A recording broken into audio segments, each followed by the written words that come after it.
各位朋友，有粉丝给我发来了爆料，然后这海外的这帮反贼们又都在传，说川普这一加关税，中国的经济就完蛋了。中国有2个经济学家都这么表示了啊，那到底是怎么回事啊？我一看谁呀？这是这个傅鹏啊，说这个是东北证券的首席经济学家，这家伙好像是一老的一个精美公知了吧？啊，前一阵的时候好像我做节目说了一下这个小子啊，他是怎么说的呢？他说呀，美国宛如一家企业正在进行深度的治理改革，新的 CEO 携手新的财务总监和人力总监，对内进行结构调整，对外则是对采购、销售等部门重新布局。关税就好比这家企业与供应商之间的协议条件。当前美国推出的关税上限政策本质上设立了一个不可逾越的税率门槛，这与招标这个投标中对放弃投标的供应商设定的最高税率标准如出一辙。这一标准实际上意味着将你排除在供应商名单之外，一旦这一标准确立，想要参与投标的供应商就必须与采购方就供应条款进行谈判。预计不久的将来，各国将与美国就这些条款进行讨论，以达成共识。当然，如果你选择不参与谈判，那么在某种程度上，你已经等同于放弃了这次投标的机遇，因为按照最高税率标准执行，你将被排除在这个供应链之外。你看了没有？他这就是一个精美的这么一个公知，你知道吧？美国干什么啊？他认为都是你必须得适应他的，你去这个迁就他的，你看见了吗？就这么个货啊！这个货是这样的，长这样啊。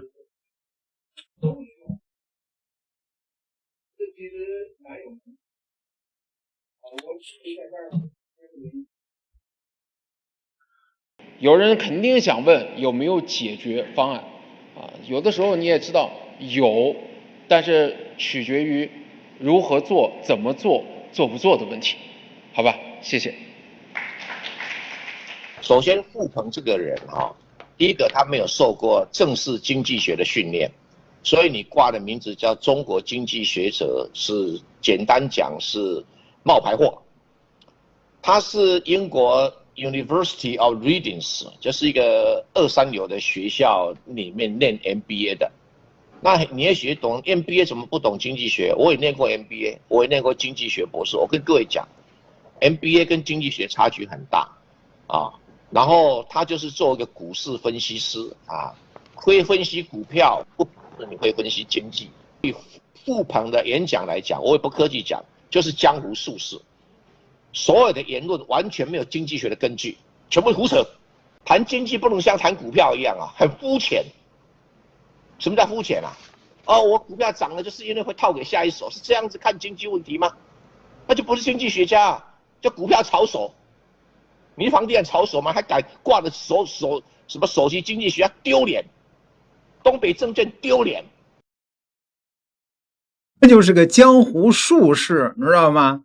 小丑。还有一个叫但斌啊，但斌他在朋友圈是这么说的：我是大学毕业进政府啊，政府算是制定规则的甲方，之后呢，长期在大型金融机构工作，分管不动产的投资与运营，这算是资金和业务层面的双重甲方。我一贯深深的知道，甲方才是规则的唯一制定者啊，无论是什么场合，乙方试图挑战甲方制定的规则，就必然失败，而且人财两空的惨败。现在全球唯一的甲方美国坚定地启动了修改全球贸易规则的进程，那么所有的乙方只剩下一种选择，跟上他的步伐。有任何一个乙方拒绝，就会被剔除出新的规则体系之外，从此一蹶不振。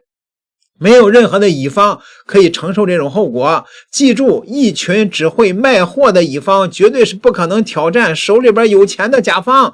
这个世界最搞笑的事情就是一群乙方聚在一起声讨甲方不讲道义，强迫甲方花钱买他们的东西。如果这群乙方居然还自己编出一套新的贸易规则出来，逼着甲方遵守，那就更搞笑了。没有比这种事情更荒谬的笑话了。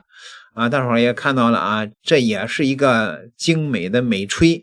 不过呢，这一段呢，它是转的别人的啊，那不是他自己放的屁，那么他转的是谁的呢？哦，这是油管上的一个很低级的一个反共频道，也是从中国外逃的一个叫老蛮的一个货，是转的他的文章。说这个但斌这家伙啊，是吧？经常这个看这个反贼的频道，是吧？这是所谓的中国经济学家啊，都这模样了。老蛮是个什么东西呢？有这个推特上的网友说啊，这个老蛮写的东西啊，不看觉得好有深度啊，但是多看一点就会发现，他按照观点找数据，先有观点再找论据。多跟踪一段时间看下来，就会觉得他的判断没有一次是对的，全都是胡说八道。这个人是个死硬的川粉，顽固的种族主义者啊。这个说这个人是典型的自大狂。微博年代他就一贯的吹水自己武艺高强，最后被一个这个哥们儿约架了被人家这个按到地上来回的摩擦。他在这个中文圈里边最著名的傻逼言论是全世界不存在超过100年的石头建筑，当年约架让人家按到地下打这是长这样就长这样这货。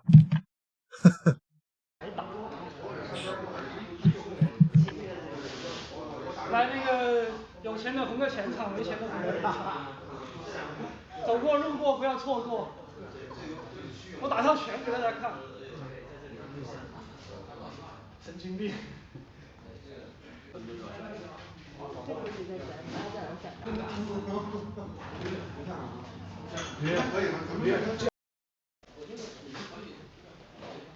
是这个王大师，其实心态还是不错啊，这个挺好挺好。那个有时间到时候再联系我，好吧？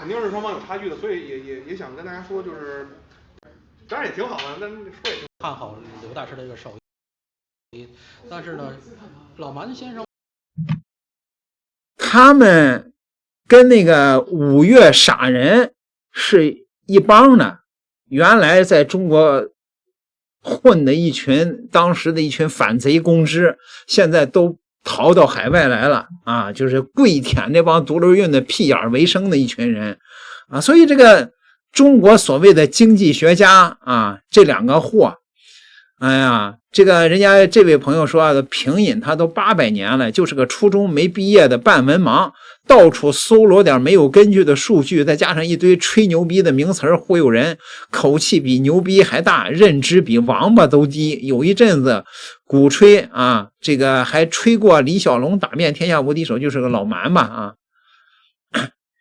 在中国的金融圈里边，这种反贼公知能成为经济学家所以说有的时候这个中国也确实存在很多问题。但斌跟付鹏这俩傻墩的言论真的一个比一个离谱，一个说喝茅台一夜7、8次，你怎么不改行去卖肾宝？别玩股市了，股市耽误了您这个研发东方的神秘偏方啊！这边刚吹完3倍杠杆抄底鹰降，那边纳斯达克就表演高台跳水，不知道的还以为你给美股装了反向预言家的这个技能。另一位更是绝，雪道摔跤锦标赛冠军得主，靠的就是脸杀滑行技术，圈粉无数。这搞笑，天天在滑雪区和粉丝卖咖啡服务，摔成猪头，真的摔成猪头好几次，还说小孩在日本读书，一边在咖啡局收割粉丝的智商税，另外一边在畅想什么东瀛赘婿计划。你也别玩了，你也改行去拍日剧吧，就叫重生我在京都当岳父，绝对爆款绝对比你现在做的爆。你要说他们的这个投资策略有多离谱巴菲特看了都得叫你们2声爹。我在6000点囤现金等暴跌，他们却在山顶开3倍蹦迪，价值投资。No， 这是妥妥的真人版华尔街之狼之韭菜自我修养。你敢把钱放在他的私募里面，那你也是赌徒，你也和他一样是猪脑子，你就不怕跟他一起手拉手跳楼？之前美股风光的时候说什么大家捏着鼻子忍一下，美股高位也不少险，还杠杆加仓呢。那最骚的是那个日经 ETF 爆雷后那个神奇操作不，爱会转移到大阪城主的庄园里面。现在大家知道为什么这个 A 股的绿化率这么高了吧？这2位简直就是移动的韭菜收割机，走到哪儿绿到哪儿。温馨提示：当有人说要带你在资本市场里乘风破浪的时候，建议先检查检查救生衣，毕竟他们连皮划艇都是拿 PPT 做的。最后说一下，本次视频融入了网络梗，还有夸张类比的手法，还有反讽的手法。表达的中心就是投资需谨慎。那如果大家觉得有用的话，听一嘴就好。没用的话就当我在放屁就行了。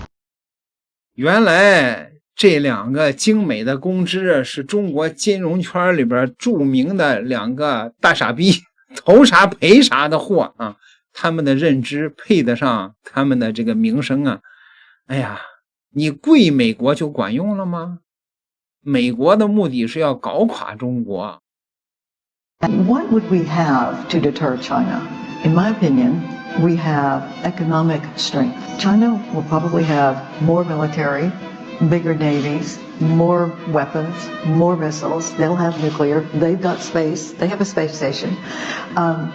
They've got all of that. But what if they had an internal economic crisis because none of the major economies of the world were investing there, doing business there, creating jobs there? It would be the collapse of their economy that would be our best leverage in China. So how do we have that unity? We have that unity by having the democracies and the strong economies allied together in a security relationship. 中国现在很明白了啊，那就来吧，咱们先看看谁垮。现在中国的经济啊韧性，那就可以跟美国掰掰手腕了。美国的股市先垮了，那要是按照那个时间来算的话，中国现在还在放假啊，那说是明天下午啊，就中国的股市如果是开盘的话，对吧？中国啊，你就得考验功力了，就是一定要稳住中国的股市，是吧？然后呢，不许这个叫机器做空啊，然后呢，国家队入场，把中国的股市稳住了，甚至是稳中有升，那中国的信心也就稳住了。这一点是非常之重要的。各位，点个订阅，咱们下集再聊。